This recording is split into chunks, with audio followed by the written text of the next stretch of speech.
LAC पर बने तनाव के बीच इस वक्त की सबसे बड़ी खबर, न्यूज 18 इंडिया को एक्सक्लूसिव जानकारी मिली है कि चीन सीमा पर वायरस वॉर की साजिश रचने में जुटा है। घुसपैठ की 4 कोशिशें नाकाम होने के बाद और कई अहम पहाड़ियों से नियंत्रण गंवाने के बाद चीन की सेना का मनोबल टूट चुका है। चीन सरकार पर देश के भीतर बहुत ज्यादा दबाव भी बढ़ चुका है और ऐसे में चीन एलएसी पर अपनी सेना के नए कैंप बना रहा है। मजबूरी यह है कि सीमा समझौते के मुताबिक चीन एलएसी पर गोलीबारी नहीं कर सकता और ऐसे में इंटेलिजेंस सूत्रों को यह खबर मिली है कि चीन एलएसी पर कोरोना का बम विस्फोट करने की साजिश रच सकता है।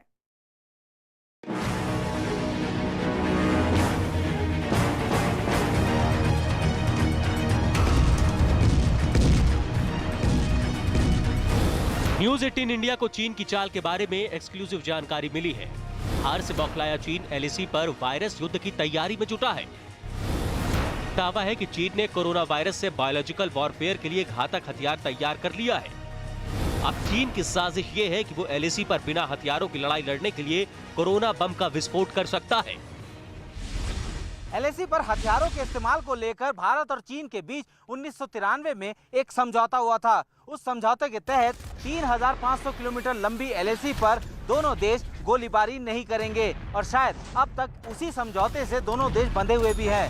हालांकि एलएसी पर हथियारों का जमावड़ा जरूर लगा है, लेकिन उसके इस्तेमाल पर फिलहाल पाबंदी है और शायद यही वजह है कि चीन के सैनिक मध्यकालीन समय के हथियार जैसे कि भाला, फरसा और तारों से बंधी हुई लोहे की छड़े के साथ नजर आए। एलएसी पर चीन अपने तोपखाने में बड़े बड़े ठिकाने बना चुका है और तिब्बत में बारूद बरसाकर प्रोपेगेंडा वीडियो जारी कर रहा है।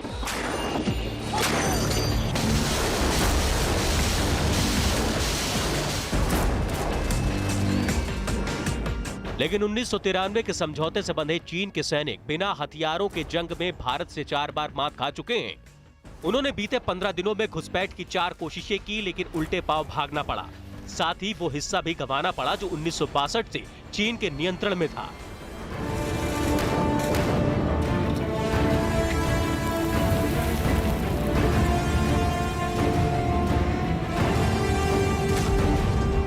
ये जश्न चीन के सैनिकों की उसी हार का है जब भारतीय सेना के एसएफएफ के जवानों ने 29-30 सितंबर की रात चीन के सैनिकों को ब्लैक टॉप से उठाकर घाटी में पटक दिया था। उसी दिन से चीन लगातार हथियारों की नुमाइश के प्रोपेगेंडा वीडियो जारी कर रहा है।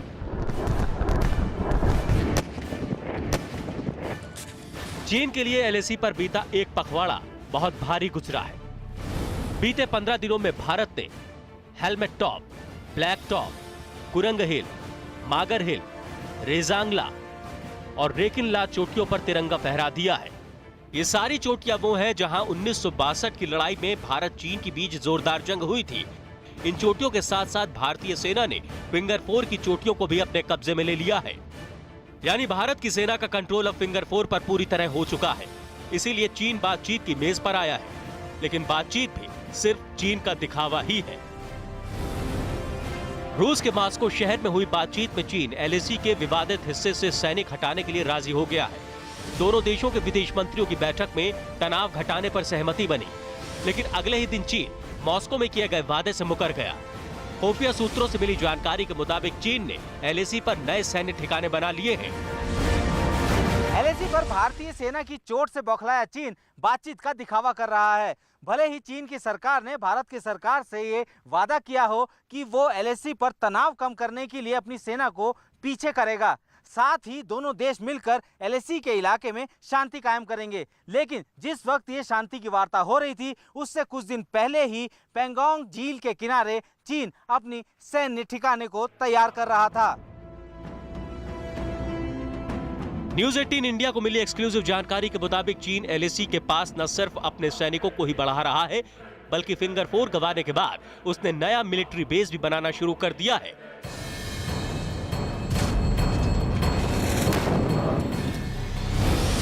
हम आपको दिखा रहे हैं कि कहां पेंगोंग झील के नॉर्थ बैंक के पास चीन की सेना ने अपने बेस बनाए हैं। पेंगोंग झील का नॉर्थ बैंक 8 फिंगर में बटा है और इन फिंगर्स पर दोनों देश दावा कर रहे हैं।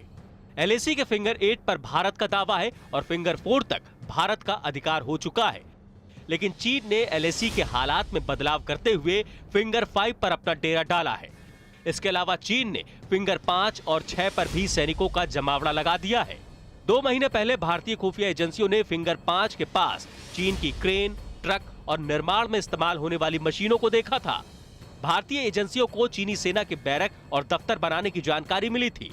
इतना ही नहीं, फिंगर 5 के पास चीन ने टैंक और बोट भी तैनात किए हैं। फिंगर 8 के पास भी चीनी सेना के सैनिकों का जमावड़ा लगा हुआ है।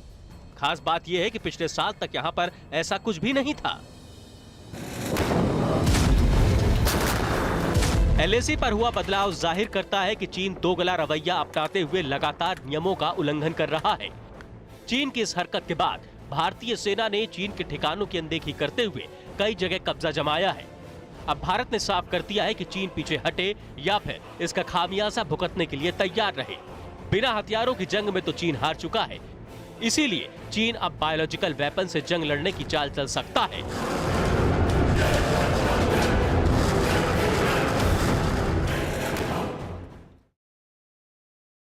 फिंगर 4 गंवाने के बाद चीन ने फिंगर 5 पर झील के एकदम नजदीक अपना बड़ा मिलिट्री बेस तैयार किया है। अंदेशा यह जताया जा रहा है कि चीन इन कैंप से बायोलॉजिकल वेपन का इस्तेमाल कर सकता है। इसका इशारा चीन का सरकारी मीडिया भी कर चुका है कि चीन बायोलॉजिकल वेपन इस्तेमाल करने की तैयारी में है।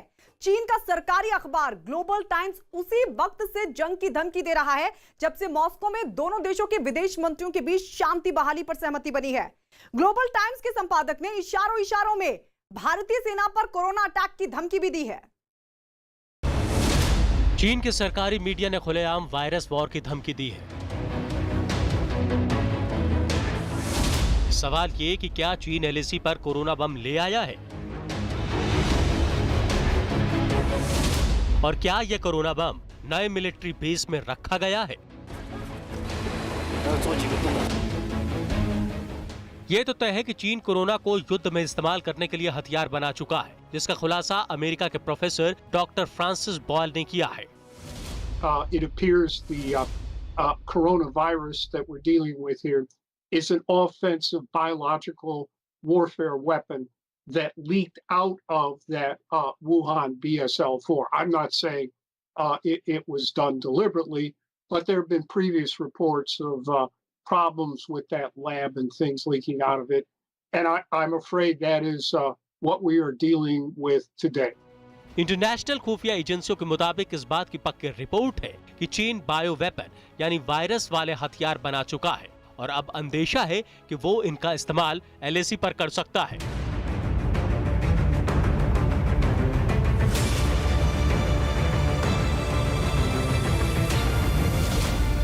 पेंगोंग के फिंगर 5 पर चीन ने अपना एक बड़ा सैन्य अड्डा तैयार किया है। इस अड्डे में चीन के हजारों सैनिक और युद्ध में इस्तेमाल में लाए जाने वाले साजो सामान रखे गए हैं, जिनमें बड़ी तोपें, आर्टिलरी गन्स और आर्टिलरी के दूसरे हथियार जैसे कि रॉकेट लॉन्चर और मिसाइल लॉन्चर भी तैनात किए गए हैं। अब सवाल ये कि क्या चीन ने इस बेस में वायरस वाला बायोलॉजिकल वेपन भी तैनात किया है। यह आशंका खुद चीन के सरकारी मीडिया की धमकी के बाद बढ़ गई है। चीन का सरकारी मीडिया लगातार जंग की धमकी दे रहा है। इसमें सबसे आगे है चीन का प्रोपेगेंडा और फेक न्यूज फैलाने वाला अखबार ग्लोबल टाइम्स, जो लगातार चीन के हथियारों के वीडियो पोस्ट कर रहा है। ग्लोबल टाइम्स की धमकी से लगता है कि चीन इन हथियारों के दिखावे की आड़ में वायरस वॉर छेड़ने की तैयारी कर रहा है। यह आशंका ग्लोबल टाइम्स के संपादक के ट्वीट से बढ़ गई है। हो शिजिन ने ट्विटर पर लिखा है कि अगर भारतीय सेना पेंगोंग झील के दक्षिणी किनारे से नहीं हटी तो पूरी सर्दी चीन की सेना वहीं डटी रहेगी। भारत का सैन्य तंत्र कमजोर है, उसके कई सैनिक कड़ाके की ठंड या कोरोना में मर जाएंगे। अगर दोनों देशों के बीच युद्ध हुआ तो भारतीय सेना जल्दी ही हथियार डाल देगी। इस ट्वीट में गौर करने वाली बात है कोरोना का जिक्र। ग्लोबल टाइम्स के संपादक ने इशारों में वायरस वॉर की धमकी दी है, यानी चीन वायरस वॉरफेयर शुरू कर सकता है। अमेरिकी प्रोफेसर का दावा है कि चीन ने कोरोना वायरस से युद्ध का हथियार बना लिया है। चीन ने वुहान लैब में सॉर्स वायरस पर रिसर्च कर नोवल कोरोना वायरस तैयार किया है। चीन के वैज्ञानिकों ने सार्स के जीनोम बदलकर नोवल कोरोना वायरस बनाया है। प्रोफेसर का कहना है कि वुहान की लैब में बायोलॉजिकल वेपन पर रिसर्च हुई है। It does seem to me that the Wuhan BSL-4 is the source of the coronavirus. Yes, and my guess is that they were researching SARS, and they weaponized it further by giving it gain of function properties, which means it could be more lethal.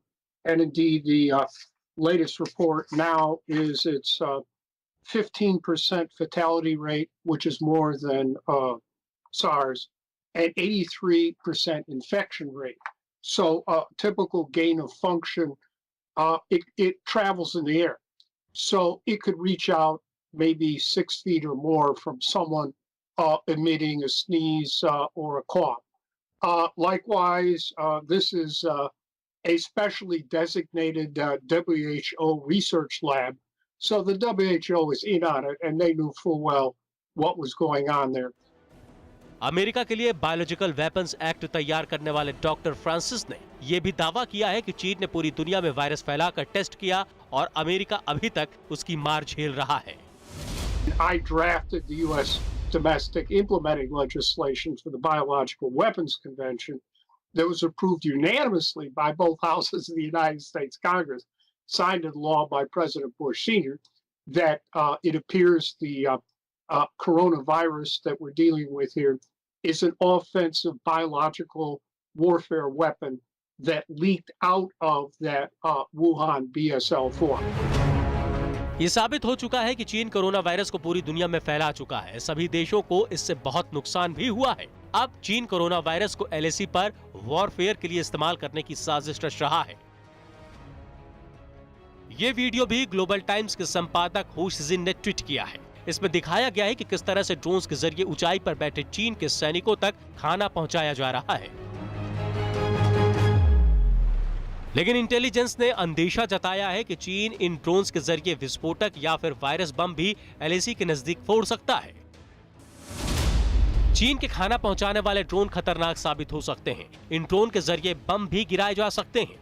इन्हीं drone से LAC पर corona virus भी फैलाया जा सकता है। Swarm नाम की एक तकनीक से ये ड्रोन कंट्रोल किए जा सकते हैं। स्वार्म तकनीक के जरिए सभी ड्रोन को अलग अलग तरीके से चलाया जा सकता है और ये छोटे ड्रोन ऊंचाई वाले इलाकों में भी लैंड कर सकते हैं।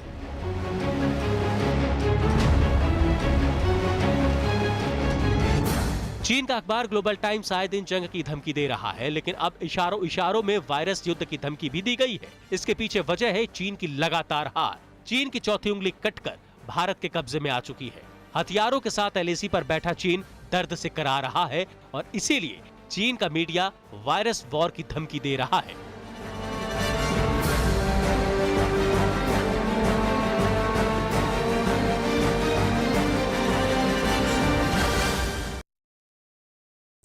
LAC पर भारत और चीन के बीच जो तनाव चल रहा है, उस बीच बहुत बड़ी खबर मिल रही है ग्राउंड जीरो से लगातार मिल रहे सबूतों और चीन के सरकारी अखबार ग्लोबल टाइम्स की रिपोर्ट में इस बात का खुलासा किया गया है कि चीन आने वाली सर्दियों में भारत के खिलाफ एक बहुत बड़ी साजिश को अंजाम देने की तैयारी में है। चीन के अखबार में भारत को धमकी भरे लहजे में कहा गया है कि अगर भारत LAC पर पीछे नहीं हटा तो चीन के सैनिक पूरी सर्दियों तक वहीं पर डटे रहेंगे। चीन की ये गीदड़ भभकी ऐसे वक्त में आई है जब भारत सर्दी के मौसम में चीन की किसी भी चुनौती का जवाब देने के लिए तैयार है। चीन की चालबाजी पर सबसे बड़ी खबर।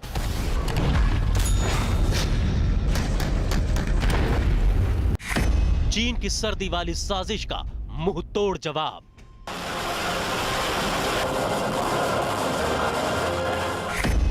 शी की सेना का प्लान अक्टूबर ध्वस्त।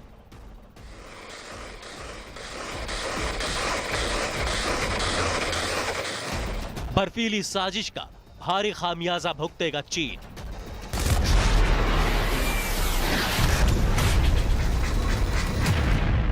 LAC पर भारत और चीन के बीच चल रहे तनाव पर बहुत बड़ी खबर आ रही है। चीन के सरकारी अखबार ग्लोबल टाइम्स में एक बार फिर भारत को धमकी दी गई है। ग्लोबल टाइम्स ने लिखा कि अगर भारतीय सेना पैंगोंग दक्षिणी हिस्से से नहीं हटती तो पीपुल्स लिबरेशन आर्मी यानी PLA पूरे ठंड के मौसम में वहीं जमी रहेगी। अगर दोनों देशों के बीच युद्ध हुआ तो भारतीय सेना जल्दी ही हथियार डाल देगी। ये साइकोलॉजिकल वॉरफेयर चीन इस्तेमाल कर रहा है ये दबाव की रणनीति खेल रहा है। ये हिंदुस्तान के पॉलिटिकल लीडरशिप पे दबाव डालने की कोशिश कर रहा है। हमको कोई फ़र्क नहीं पड़ता है, चीन तुम जाड़े में बैठे रहो वहाँ पे, हमें कोई फ़र्क नहीं पड़ता है।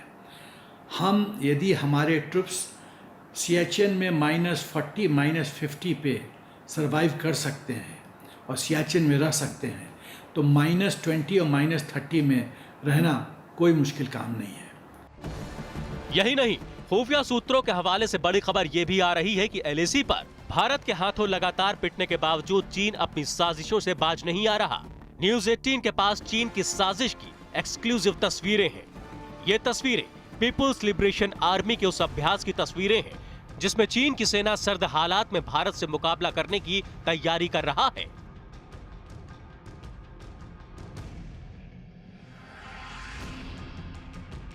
चीन की साजिश की एक्सक्लूसिव तस्वीरें। प्रचंड सर्दी में चीनी सेना की साजिश बेनकाब। छद्म हथियारों से धोखा देने की कोशिश। भारत के साथ चीन का चिटिंग वॉर। न्यूज 18 के हाथ लगा चीनी सेना का ये वीडियो उस धोखे की बानगी है जिसे चीन अक्सर अंजाम देता रहा है। लेकिन इस बार भारत के सामने चीन की हर एक साजिश एक के बाद एक बेनकाब हो रही है। चीनी सेना पीपुल्स लिबरेशन आर्मी का ये वीडियो उस तैयारी की ओर इशारा कर रहा है जिसमें भारत को धोखे में रखकर चीन की सेना अपने मंसूबों को अंजाम देना चाहती है। चीन के इस फाइटर जेट को देखिए, ये फाइटर जेट नहीं बल्कि हवा से भरा एक गुब्बारा है। इसी तरह चीन के इस टैंक को भी देखिए, ये टैंक चीन के छद्म साजिश का पर्दाफाश कर रहा है। दरअसल चीन ये सब कुछ आने वाली सर्दियों के लिए कर रहा है क्योंकि एलएसी के जिन इलाकों में तनाव बना हुआ है वहां अक्टूबर महीने में मौसम तेजी से बदलने वाला है। अक्टूबर महीने में लेह का तापमान -15 डिग्री सेल्सियस तक जाने वाला है। अक्टूबर महीने में लद्दाख का तापमान -15 डिग्री सेल्सियस तक पहुंच जाता है। अक्टूबर महीने में सियाचिन में -60 डिग्री सेल्सियस तक तापमान पहुंच जाता है। यही वजह है कि चीन ने अभी से ही एलएसी पर सैनिकों और हथियारों का भारी जमावड़ा लगाना शुरू कर दिया है।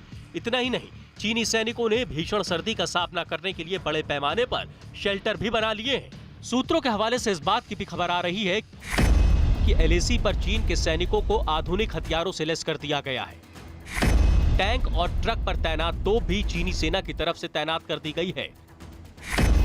सर्दियों में एलएसी पर बने रहने के लिए खास तरह के तंबू भी बनाने शुरू कर दिए गए हैं। इतना ही नहीं, रात में सीमा पर चीन की तरफ से सैन्य अभ्यास भी किया जा रहा है।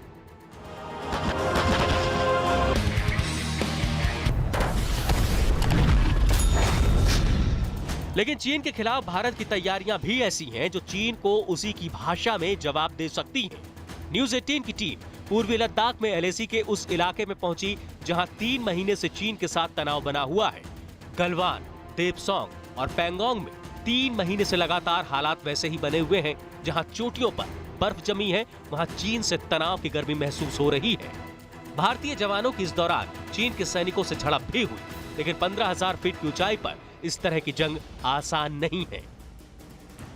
कड़ाके की सर्दी में जवान देश की सीमा की सुरक्षा में पूरी तरह मुस्तैद है। सर्दी से बचाव के लिए जवानों के पास वहां खास टेंट है जिनमें 8 से 10 जवान रहते हैं और सर्दी से बचने के लिए अलाव का भी सहारा लिया जाता है। इसके साथ ही जवानों को खास तरह के जैकेट, जूते और कपड़े दिए जाते हैं जो बर्फ में काफी मददगार साबित होते हैं। भारत की फौज कड़ाके की ठंड में भी सीमा के पास की चौकियों पर निगरानी में कोई चूक नहीं बरतना चाहती। चीन को बैकफुट पर धकेल चुके भारतीय फौजी अब कुदरत से भी लोहा लेने के लिए पूरी तरह तैयार हैं। इंडियन आर्मी के ट्रुप्स सियाचिन -40 -50 में अपना नौकरी कर चुके हैं, वहाँ उनका अनुभव है। तो पूरा इक्विपमेंट तो हिंदुस्तान के फौज का थल सेना का टेस्टेड है कि सब जीरो टेम्परेचर में कैसे सरवाइव करना है, कैसे इक्विपमेंट इस्तेमाल करना है, क्या क्या समस्याएं होती है, उसका समाधान क्या है, कौन इक्विपमेंट इफेक्टिव है, कौन इफेक्टिव नहीं है, किसकी मेल फंक्शनिंग हो जाती है सब जीरो टेम्परेचर के वजह। ये सब ज्ञान हिंदुस्तान के थल सेना को ट्रुप्स को है, क्योंकि सियाचिन में तो बहुत दिन से बैठे हुए हैं। क्या यही अनुभव चीन के पास है? नहीं। चीन भले ही बातचीत की आड़ लेकर भारत के साथ लगातार विश्वासघात करना चाहता हो, लेकिन इस बार भारत चीन को उसी की भाषा में जवाब देने की तैयारी पूरी कर चुका है, क्योंकि जो चीन एलएसी पर लगातार भारत को उकसाने का काम कर रहा है, वही चीन अब सर्दियों में भारत से एक बार फिर मुंह की खाने को तैयार बैठा है।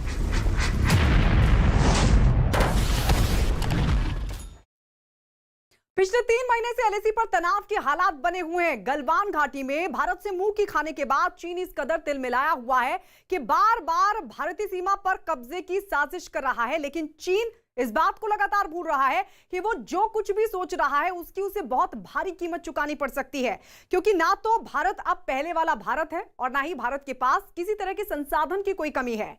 इतना ही नहीं, जिस सर्दी वाली साजिश को लेकर चीन लगातार भारत को धमका रहा है, चीन को उसी साजिश का जवाब देने की तैयारी भी भारत पहले ही कर चुका है।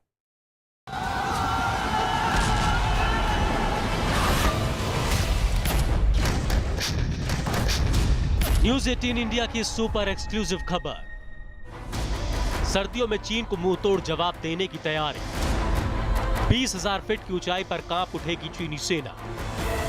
ग्राउंड जीरो से इस वक्त न्यूज़ 18 के पास बहुत बड़ी खबर आ रही है। चीन के किसी भी चुनौती का जवाब देने के लिए भारतीय सैनिकों ने अपनी तैयारी पूरी कर ली है।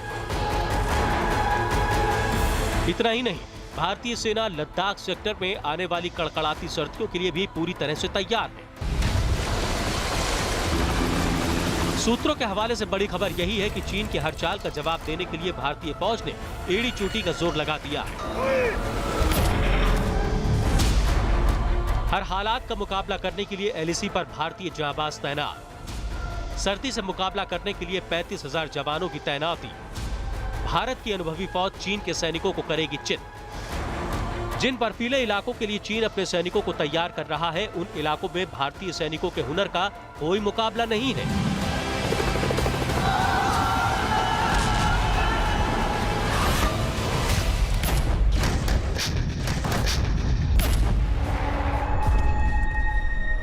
ऐसे इलाकों के ऊपर सबसे पहले लड़ाई होती है सर्वाइवल की।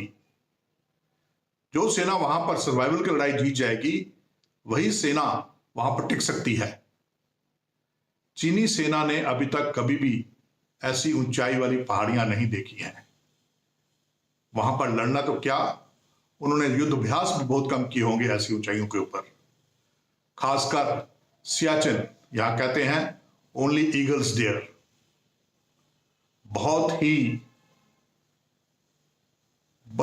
ही दृढ़ शक्ति और फौलादी तन और मन वाले सैनिक ऐसी जगहों पर जी सकते हैं, जिसके लिए भारतीय सेना अपने सैनिकों को तैयार करती है।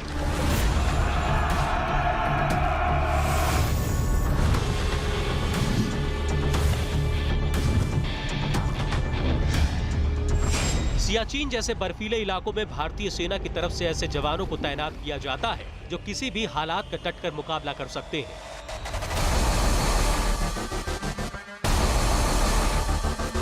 ये जवान दिमागी तौर पर इतने मजबूत होते हैं कि किसी भी तरह के हालात इनका मनोबल नहीं तोड़ सकते। एलएसी पर तनाव के बीच न्यूज़ 18 की टीम ग्राउंड जीरो से आपको पल पल की खबरें दे रही है, और सूत्रों के मुताबिक इस वक्त की सबसे बड़ी खबर यही आ रही है कि जो चीन पूरी सर्दियों में भारत के खिलाफ डटे रहने की बात कह रहा है, भारत ने इसी चीन को सबक सिखाने के लिए जांबाजों की एक ऐसी टोली तैयार की है जो कि अपने अनुभव और रणकौशल के चलते चीन के किसी भी मंसूबे को आसानी से ध्वस्त करने के लिए तैयार है। इसके ठीक उलट चीन की पीपल्स लिबरेशन आर्मी ने पूर्वी लद्दाख में जिन सैनिकों की तैनाती की है, वो चीन के अनिवार्य भर्ती कार्यक्रम के तहत सिर्फ 2 से 3 साल के लिए सेना में आए।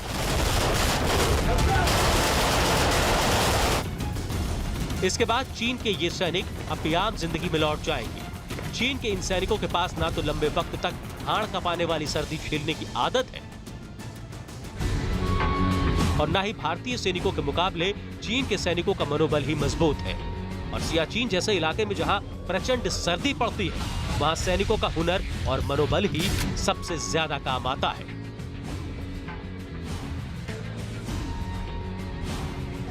ऐसे अल्टीट्यूड के ऊपर बुलेट भी अलग से बिहेव करती है, जिसे बुलेट ड्रैग के नाम से कहा जाता है। टैंकों और गाड़ियों का इंजन स्टार्ट होने में बहुत दिक्कत पेश आती है। फील्ड रिपेयर्स करने में बहुत मुश्किल होता है। हथियारों के जो स्टील के पार्ट्स होते हैं या लोहे के पार्ट्स होते हैं, अगर उनको नंगे हाथ से टच कर दिया जाए तो वहीं पर उनके साथ जकड़ जाते हैं। बहुत दुविधा होती है ऐसे इलाके में लड़ने के लिए, और ऐसे इलाके में वही सेना लड़ सकती है जो वहां पर रही हुई हो और जिसको वहां पर लड़ने की तकनीक मालूम हो। इतना ही नहीं, भारत सरकार की तरफ से इस बार तैयारियां ऐसी की गई है जो चीन की किसी भी चुनौती का न सिर्फ सामना कर सकती है कि चीन को उसी की भाषा में माकूल जवाब भी दे सकती है।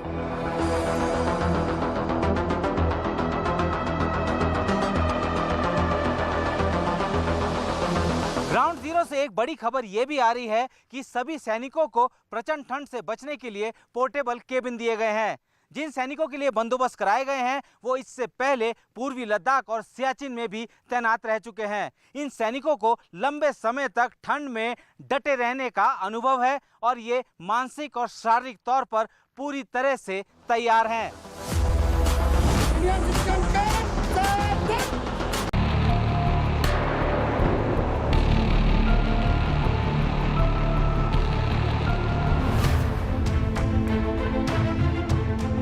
एक था राजा,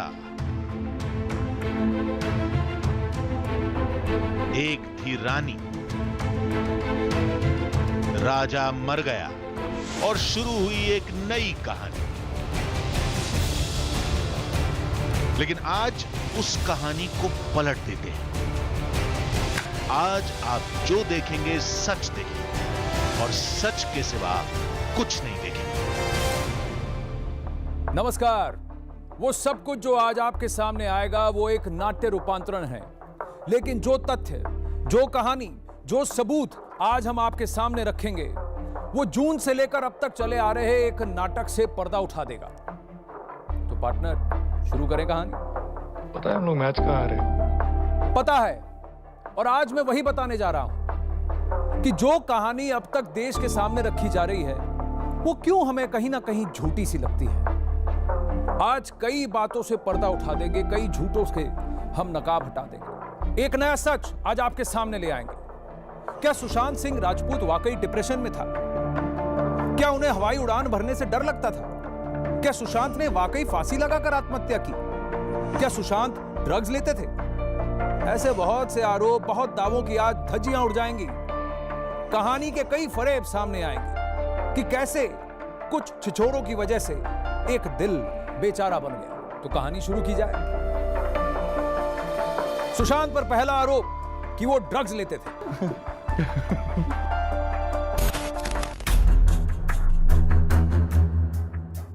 कहानी टीवी इंटरव्यू से शुरू हुई। सुशांत सिंह राजपूत को ड्रग्स का आदी बताकर रिया ने खुद को बेकसूर साबित करने की कोशिश की। Sushant used to smoke marijuana और आई एम श्योर कि उनके स्टाफ और उनके आसपास के लोग जो एक्चुअली वहां थे वो इस बात को भी बता पाएंगे। रिया ने कहा तो हमने सुशांत के करीबियों से पूछा, लेकिन किसी ने सुशांत के ड्रग्स लेने की बात नहीं मानी। घर पे ऐसा कुछ नहीं था कि सीबीडी ऑयल और ये सब ड्रग्स। मैं क्योंकि मैं कवर्ड अवर्ड में सब में उनका जिम्मेदारी था, मेरा रिस्पॉन्सिबिलिटी था कि सब उनका जिम्मेदारी, सामान मेरी ही जिम्मेदारी रहा। तो ये सब मैंने कभी देखा नहीं।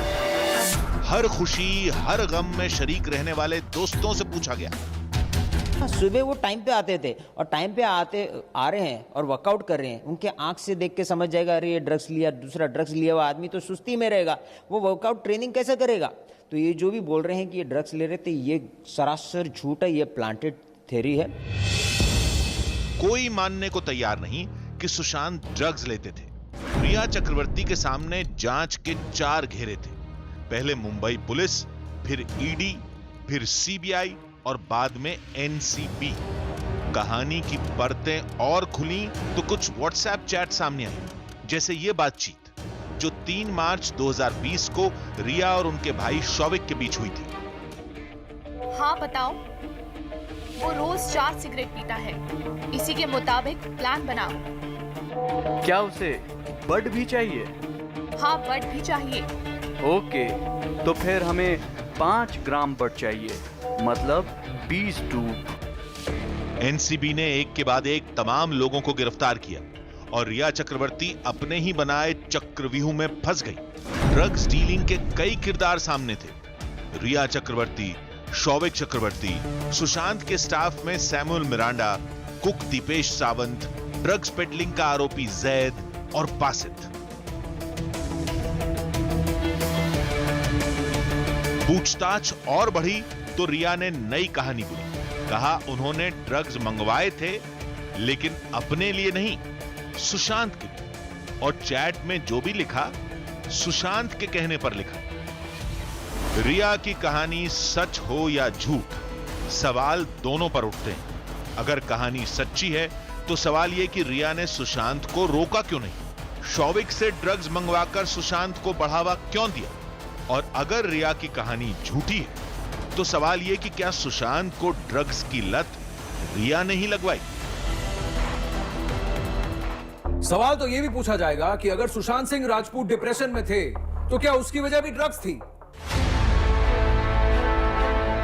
चलिए अब अगली कहानी। रिया चक्रवर्ती का एक और दावा कि जब वो सुशांत के साथ यूरोप टूर पर गई थी तो पेरिस पहुंचते ही सुशांत की तबीयत बिगड़ गई थी। 3 दिन तक सुशांत कमरे से बाहर नहीं निकले थे। लेकिन आज हम रिया चक्रवर्ती और उनकी कहानी को मानने वालों को कुछ दिखाना चाहते हैं।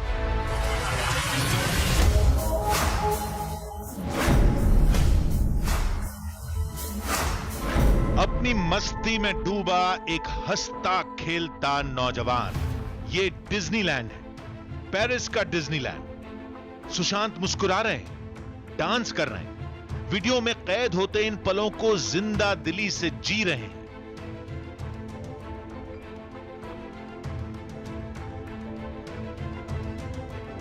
सोचिए जरा, जो दिख रहा है उस पर यकीन किया जाए या रिया चक्रवर्ती की उस कहानी पर कि पेरिस पहुंचते ही सुशांत डिप्रेस हो गए थे, होटल के कमरे में पुरानी तस्वीरों को देखकर भी घबरा रहे थे, 3 दिन तक कमरे से बाहर भी नहीं निकले थे। अगर बाहर नहीं निकले थे तो ये कौन सा सुशांत जो रिया की कहानी के किरदार से बिल्कुल मेल नहीं खाता? सुशांत सिंह राजपूत के बचपन का सपना क्या था?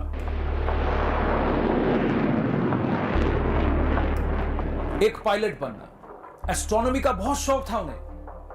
आसमान, चांद, सितारे, अंतरिक्ष, इन्हीं में खोए रहते थे। ये उनकी जिंदगी थी। पर न जाने क्या क्या और कैसी कैसी कहानियां बुंदी गई। रिया चक्रवर्ती की माने तो उनका कहना है कि सुशांत सिंह राजपूत को फ्लाइट से उड़ान भरने से घबराहट होती थी और हर बार फ्लाइट से पहले वो दवाइयां लिया करते थे। लेकिन ये तो रिया की कहानी है। सुशांत की कहानी कुछ और है। क्यों सुशांत, दिखा दे वो तस्वीरें। एक आम इंसान का दिल बैठ जाए, सांसें फूल जाए, हिम्मत जवाब देने लगे ये सब कुछ करने में, जिसे सुशांत चेहरे पर हसीन मुस्कुराहट के साथ करते दिख रहे हैं।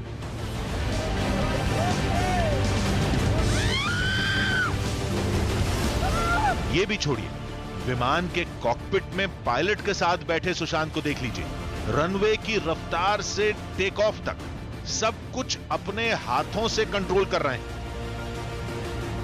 जमीन से हजारों फीट ऊपर भी पूरी तसल्ली के साथ विमान की सैर कर रहे हैं।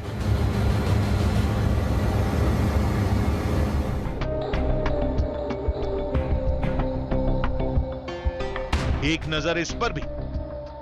यह नासा की तस्वीर है। एक फिल्म की तैयारी के लिए सुशांत नासा से ट्रेनिंग तक ले आए।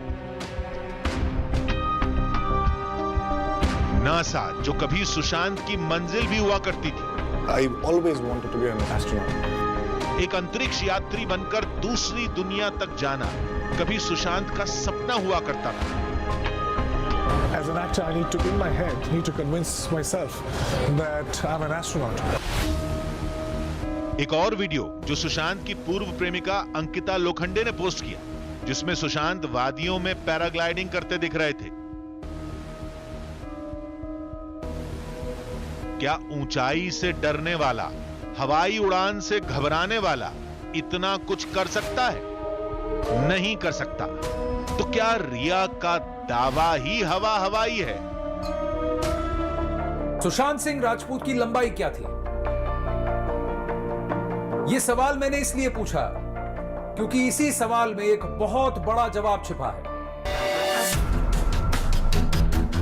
इंटरनेट पर सुशांत सिंह राजपूत की लंबाई करीब 5 फीट 10 इंच बताई जाती है, लेकिन एक इंटरव्यू में खुद सुशांत सिंह राजपूत ने अपनी लंबाई 183 सेंटीमीटर यानी करीब 6 फीट बताई थी। अच्छा, हाइट 183 सेंटीमीटर, यानी सुशांत सिंह राजपूत की लंबाई थी 6 फीट। उनके बेडरूम की सीलिंग थी करीब 11 फीट, पंखे की लंबाई करीब 2 फीट और बेड से पंखे की लंबाई करीब 6 फीट 2 इंच। अब सवाल यह कि 6 फीट लंबा कोई शख्स महज इतनी हाइट से खुदकुशी कैसे कर सकता है? कुछ और सवाल भी हैं जो एम्स की फोरेंसिक टीम ने उठाए हैं।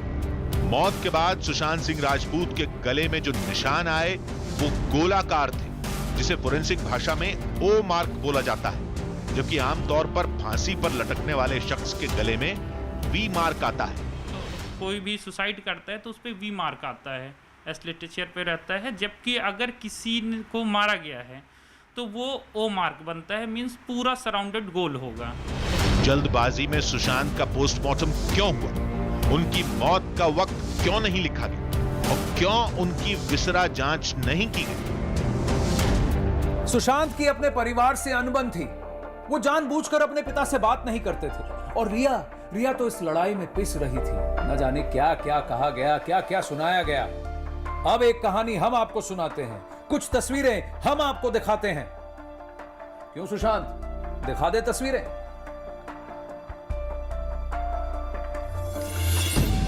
सुशांत की कहानी से पहले रिया चक्रवर्ती की कहानी सुनिए। उनके फादर उन्हें यंग एज में और उनकी मदर को छोड़ के चले गए थे and he was very upset by that. He loved his mother. उनको अपनी माँ से बहुत ही प्यार है और वो उन्हें बहुत मिस करते थे after she passed away unfortunately at a young age.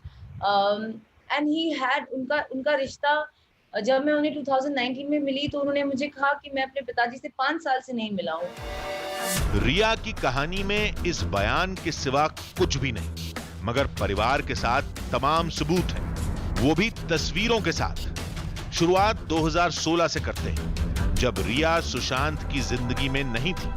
Sushant अपनी 4 बहनों के साथ मौजूद है, मस्ती चल रही है, हंसी मजाक हो रहा है। बहनों को सुशांत पर गर्व है कि उन्होंने महेंद्र सिंह धोनी का किरदार पर्दे पर बखूबी निभाया। Mahendra Singh Dhoni. My brother has become Mahendra Singh Dhoni. अप्रैल 2019 की तस्वीर देखिए, तकरीबन वही वक्त जब रिया सुशांत की जिंदगी में आई थी।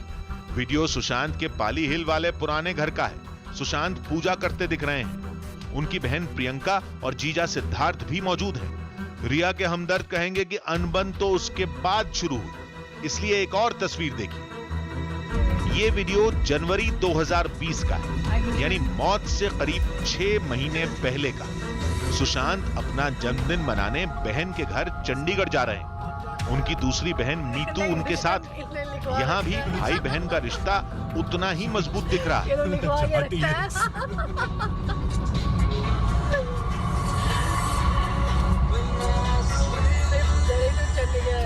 एक सबूत सुशांत की बहन श्वेता ने भी पेश किया। ये व्हाट्सएप चैट 22 मई की है, यानी सुशांत की मौत से चंद दिन पहले की। सुशांत वैसे ही बातचीत कर रहे हैं जैसी एक भाई बहनों के साथ करता है। ऐसी तमाम तस्वीरें हैं, तमाम वीडियो हैं जो कहते हैं कि सुशांत के परिवार से अनबन की कहानी फिल्मी है। सुशांत की जिंदगी को कंट्रोल कौन कर रहा था? उनके स्टाफ को किसने बदला? क्या सुशांत ने बदला था? उनकी बहनों ने बदला था? आइए इस थियरी को भी पलट कर देखते हैं। मिरांडा जो उनके हाउस मैनेजर है, ऑलरेडी सुशांत के हाउस मैनेजर है, जिनको इनफैक्ट उनकी सिस्टर प्रियंका ने ही हायर किया था। उसके अलावा उनके कुक केशव ऑलरेडी उनके कुक थे, जिन्हें ना मैंने हायर किया ना मैंने फायर किया। उनके बॉडीगार्ड साहिल ऑलरेडी उनके बॉडीगार्ड थे। तो मैं समझ नहीं पा रही हूँ कि मैंने किसको निकाला है और मैंने किसको लाया है। अब 2 ही रास्ते हैं, या तो मान लें कि रिया सच बोल रही हैं, या फिर उन लोगों की सुने जो इस कहानी के असली किरदार हैं? सुशांत के एक नहीं, कई कर्मचारी खुलेआम कह चुके हैं कि हर फैसला सुशांत नहीं, रिया चक्रवर्ती का होता था। के बाद मेरा स्टाफ से होता था, कोऑर्डिनेट किया स्टाफ से, तो वहाँ से ये रिस्पॉन्स आया कि जो रिया आई है, रिया चक्रवर्ती, तो उन्होंने ये बोला कि जितने पुराने वाले स्टाफ है उनको नहीं लेना, वो अपने हिसाब से स्टाफ भर रही करके। जैसे रिया अपने मर्जी से जैसा बोले वैसे सुशांत करते थे। सुशांत सर वो मतलब वो अपने बस में कर लिए थे, अपने कब्जे में, जैसा चाहे वैसा यूज करते थे उनको। मतलब इस थ्योरी में भी पेच थोड़ा फंसा हुआ है। एक कहानी और है जहां यह मामला उलझा हुआ है। शायद इसी कहानी से मामला सुलझ भी सकता है, और यह कहानी जुड़ी है सुशांत के कमरे की चाबी से। सब जानते हैं कि 14 जून को जब सुशांत के कमरे का दरवाजा नहीं खुला तो सुशांत के दोस्त सिद्धार्थ पिठानी ने चाबी वाले को बुलाया।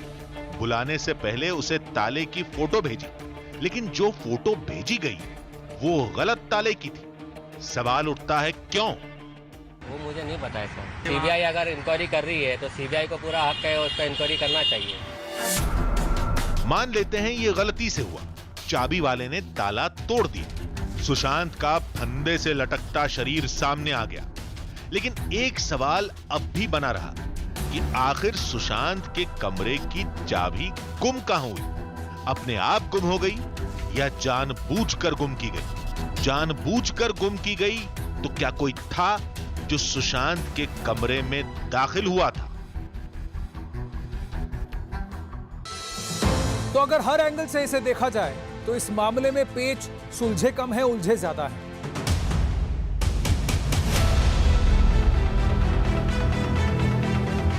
चलिए कुछ सवाल एक बार फिर पूछ लेते हैं।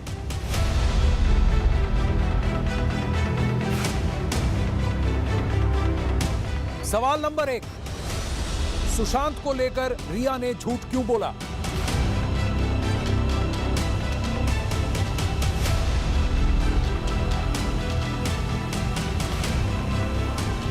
दूसरा सवाल, ड्रग्स रैकेट का सुशांत सिंह राजपूत की मौत से क्या कनेक्शन है?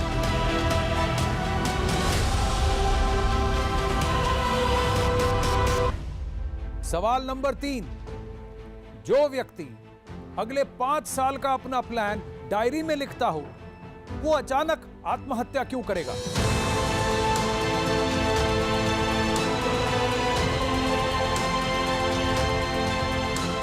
सवाल नंबर 4, दिशा सालियान और सुशांत सिंह राजपूत की मौत के बीच में क्या कोई कनेक्शन है?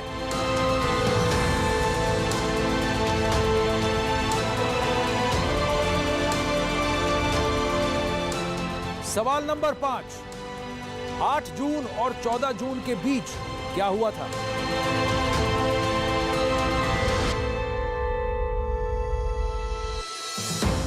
और आखिरी और सबसे महत्वपूर्ण सवाल, सुशांत सिंह राजपूत की मौत क्या आत्महत्या है या हत्या की एक बहुत बड़ी साजिश?